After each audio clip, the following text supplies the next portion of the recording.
Black man wants to buy expensive watch, but jeweler humiliates him. His reaction is shocking. John, a man in his early 30s, always had a passion for collecting timepieces. Today was the day he'd been waiting for. The day he planned to buy the expensive watch he had been eyeing for months. His casual attire, jeans, a simple shirt, and sneakers didn't hint at his financial success, but that didn't matter to him.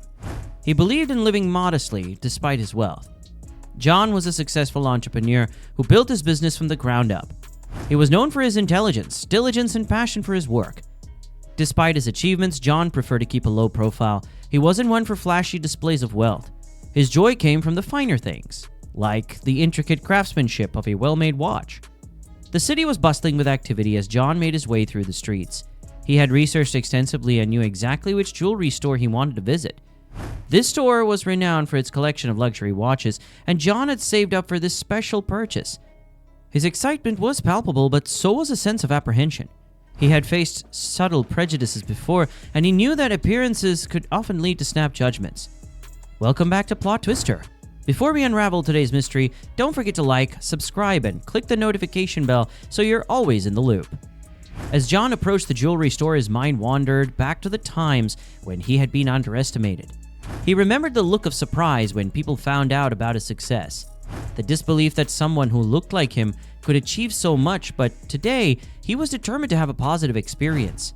He believed in the value of respect and treating people with dignity, and he hoped for the same in return. The store's entrance loomed ahead, its polished glass doors reflecting the afternoon sun. John took a deep breath, his heart pounding with a mix of anticipation and nerves. He was not just here to buy a watch, he was here to enjoy the culmination of his hard work and to indulge in his passion for fine timepieces. He pushed the door open, the chime signaling his entrance into a world of luxury. John stepped inside, ready to embark on what he hoped would be a memorable experience. Little did he know the day would unfold in a way he never expected, challenging his composure and resilience in the face of prejudice. John steps into the jewelry store. The door chimes softly behind him. The store's interior gleams with polished glass cases, displaying an array of sparkling watches and jewelry. John's eyes light up with excitement as he scans the display. His heart set on a specific watch he'd been eyeing for months. As he approaches the counter, a young salesperson named Sarah greets him with a polite smile. John returns the smile and begins to inquire about the watch. Sarah listens attentively, nodding as he describes the model and features he's interested in. She's about to show him the watch when the store manager, Mr. Collins, steps in. Mr. Collins, an older white man with a stern expression, eyes John suspiciously. John feels the change in atmosphere immediately. Mr. Collins scrutinizes him from head to toe, his gaze lingering disapprovingly. John tries to ignore the discomfort and repeats his request to see the watch. Mr. Collins, however, doesn't hide his skepticism. With a condescending tone, he suggests that John might be more comfortable looking at the store's more affordable options. John's smile falters and a wave of embarrassment washes over him. Other customers and staff begin to take notice, their curious glances adding to the pressure. John stands his ground, insisting on seeing the watch he came for. His voice remains calm, but inside he's battling a mix of frustration and humiliation. Mr. Collins reluctantly agrees, but his attitude doesn't improve. He makes a loud, snide comment implying that John cannot possibly afford such an expensive watch. John's face heats up as whispers ripple through the store. He can feel the weight of the judgmental stares. Inside, John's thoughts race. He remembers past experiences of being judged and discriminated against because of his appearance.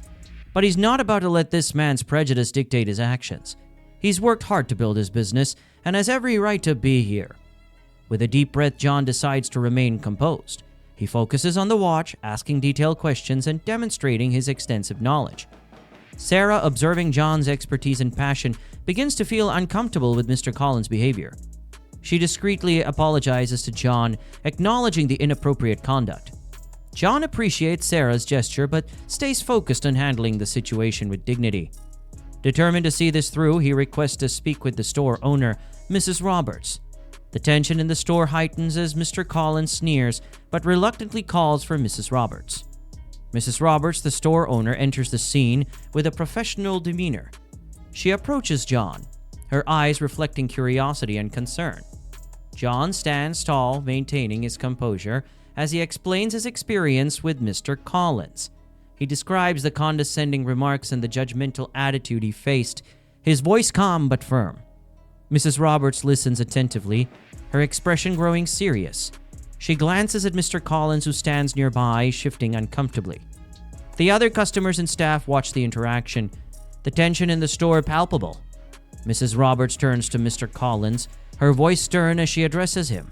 She emphasizes the importance of treating every customer with respect, regardless of their appearance. Mr. Collins looks taken aback, his face flushing with embarrassment. He stammers an apology, but the damage is done. The atmosphere in the store shifts. The judgmental whispers replaced by murmurs of approval for Mrs. Robertson's firm stance. John, feeling a mix of relief and vindication, thanks Mrs. Roberts for her intervention. She nods and personally assists him in viewing the watch he had come for. Sarah stands nearby, visibly relieved and supportive, ready to help as needed. John examines the watch closely, appreciating its craftsmanship and elegance. Despite the earlier tension, John's passion for watches shines through as he discusses the intricate details with Mrs. Roberts. She listens, impressed by his knowledge and enthusiasm. The other customers, previously skeptical, now look on with newfound respect for John. As John continues to interact with Mrs. Roberts and Sarah, Mr. Collins watches from a distance, his expression a mix of regret and reflection. He realizes the impact of his behavior and the lesson in humility he has just learned. Meanwhile, John's thoughts race as he processes the events. He feels a sense of accomplishment, not just for standing up for himself, but for challenging the prejudice he encountered. His determination to remain dignified in the face of discrimination has made a significant impact on everyone present. The store's atmosphere gradually returns to normal, but the experience leaves a lasting impression on both the staff and customers. John completes his purchase, his sense of satisfaction deepened by the positive outcome. As he prepares to leave, Mrs. Roberts assures him that the store values every customer and that such behavior will not be tolerated in the future. John steps out of the store, his new watch securely in hand, feeling a sense of triumph. The incident, though challenging, has reaffirmed his belief in standing up for what is right and treating others with respect. The experience, while expected, has ultimately strengthened his resolve and left a lasting mark on everyone involved. Mrs. Roberts, the store owner, addresses the situation head-on. She turns to Mr. Collins and firmly instructs him to step aside. Her voice is calm, but carries a tone of authority that leaves no room for argument. Mr. Collins, red-faced and visibly flustered, reluctantly steps back, his eyes downcast. John, now feeling a bit more at ease, continues his conversation with Mrs. Roberts. She listens intently as he shares his passion for watches, detailing his journey as a collector. Her interest is genuine, and she makes an effort to understand his preferences and tastes. Sarah, standing nearby, offers supportive nods and smiles, clearly relieved that the situation is being handled properly.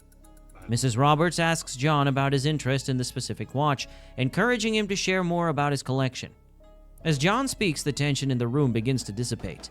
The other customers who had been watching with bated breath start to relax and resume their own shopping, though many still keep an eye on the unfolding scene. Mrs. Roberts then reveals her own interest in watches, sharing a personal story about her father's watch collection. This creates a moment of connection between her and John, bridging the gap that Mr. Collins' behavior had created. They exchange stories and insights, their shared passion for watches building a mutual respect. As their conversation deepens, Mrs. Roberts suddenly recognizes John. She recalls reading about him in a business magazine where his success story was highlighted. She expresses her admiration for his achievements and apologizes once again for the earlier treatment he received. Her acknowledgement of his success is sincere, and it resonates deeply with John. Mr. Collins, watching from a distance, seems to realize the gravity of his actions. His expression shifts from embarrassment to regret as he witnesses the positive interaction between John and Mrs. Roberts. He steps forward, his voice shaking slightly as he apologizes directly to John. His apology is awkward but earnest, and it's clear he understands the impact of his prejudiced behavior. John accepts the apology with grace, though he maintains his composed demeanor. He appreciates the effort, but knows that actions speak louder than words. Mrs. Roberts reassures him that steps will be taken to prevent such incidents in the future. She thanks him for his patience and understanding, acknowledging the valuable lesson learned by everyone involved. As John finalizes his purchase, Mrs. Roberts offers him a discount as a gesture of goodwill. John, feeling respected and valued, gratefully accepts. He leaves the store not just with a new watch, but with his dignity intact and a sense of triumph over prejudice. The incident, though challenging, has turned into a moment of connection and growth. John's reaction has not only changed the atmosphere in the store, but has also left a lasting impact on everyone present. As he walks out, the watch on his wrist feels like a symbol of victory, a reminder that dignity and respect can prevail over judgment and discrimination. John, now feeling a sense of satisfaction and relief, completes his purchase with the help of Mrs. Roberts. She wraps the watch carefully, treating both John and the timepiece with the utmost respect. Sarah stands by, her smile genuine, grateful for the positive resolution. As John prepares to leave, Mrs. Roberts expresses her sincere apologies once more. She assures him that the store will implement new training programs to prevent such incidents in the future. John appreciates her commitment to change and feels a sense of hope that his experience will lead to a better environment for future customers. John steps out of the store, the chime of the door signaling his exit. The sun has set, and the city lights cast a warm glow on the bustling streets. He glances at his new watch, its intricate design a testament to his passion and perseverance. Each tick of the watch feels like a reminder of his triumph over prejudice and his commitment to dignity. Walking down the street, John reflects on the day's events. He feels a mix of emotions, pride in standing up for himself, satisfaction from the positive outcome, and hope for future change. His thoughts drift to the support of individuals he encountered like Sarah and Mrs. Roberts, whose actions helped turn a negative experience into a positive one. Back in the store, Mrs. Roberts gathers her staff, including a humbled Mr. Collins. She addresses them firmly but kindly, emphasizing the importance of treating every customer with respect, regardless of their appearance. She announces the new training initiatives and makes it clear that the store will uphold these values moving forward. Mr. Collins, still reflecting on his behavior, listens intently, recognizing the need for change. Sarah, inspired by John's composure and Mrs. Roberts' leadership, feels a renewed sense of purpose in her job. She commits to being more attentive and respectful to all customers, understanding the impact of her actions and attitudes. As John continues his walk, he receives a phone call from a close friend. He shares the story of his day, detailing the initial humiliation and the eventual resolution. His friend listens with admiration, expressing pride in John's handling of the situation. They discuss the importance of standing up against discrimination and the power of maintaining dignity in the face of adversity. The conversation leaves John feeling even more empowered. He knows that his actions today have not only changed his own experience, but have also set a precedent for others. He walks on, the weight of the day lifted with each step, feeling a profound sense of accomplishment. As John reaches his home, he takes one last look at his watch. It's more than just a timepiece. It's a symbol of his resilience and his commitment to justice and respect. He smiles, knowing that today was a victory not just for him, but for everyone who believes in the power of standing up for what's right. The day's events have reaffirmed his belief that dignity and respect can indeed triumph over prejudice, leaving him hopeful for a brighter, more inclusive future. What are your thoughts on the twist we uncovered today? Comment your ideas below. Make sure to like and subscribe for a daily dose of drama and mystery, and we'll see you in another twist.